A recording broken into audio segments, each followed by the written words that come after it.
Combinations ఎన్నిసార్లు చూసినా మళ్ళీ మళ్ళీ చూడాలనిపిస్తుంది. మొబైల్ మసాలా వారి ఫిల్మ్ నగర్ కబుర్లలో మనం మాట్లాడుకోవాల్సిన ఒక పీరియాడిక్ యాక్షన్ డ్రామాలో ఆల్రెడీ మనం చూసినటువంటి జంట రిపీట్ కాబోతుందంట. అవును, అయితే నేను మాట్లాడుతుంది ఎవరి గురించి అంటే అటు నార్త్ సౌత్ లో తన హవా చూపిస్తున్నటువంటి రష్మిక గురించి. వరుసగా పెద్ద పెద్ద స్టార్ల సినిమాల్లో అవకాశాలు అందిపుచ్చుకుంటూ జోరు మీదున్న అమ్మడి గురించి. ఇప్పటికే చేతిలో 6 డజన్కు పైగా సినిమాల్లో బిజీగా తిరిగి లేకుండా సమయాన్ని గడుపుతున్నటువంటి ఈ యాక్ట్రెస్ ఇప్పుడు మరో క్రేజీ ప్రాజెక్ట్ లో భాగం కాబోతున్నట్టుగా తెలుస్తోంది. ప్రస్తుతం విజయ్ దేవరకొండ హీరోగా, రాహుల్ దర్శకత్వంలో ఒక పీరియాడిక్ యాక్షన్ డ్రామా అన్నమాట. 1854-1978 మధ్య కాలంలో జరిగినటువంటి యథార్థ చారిత్రక సంఘటనల ఆధారంగా అల్లుకున్నటువంటి కథ.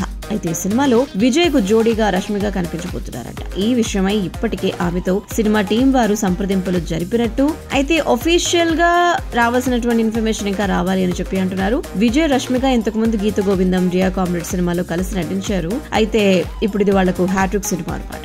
సో ఈ సినిమా అక్టోబర్ నుంచి సెట్స్ పైకి వెళ్లబోతున్నట్టుగా విషయం అయితే వినిపిస్తోంది.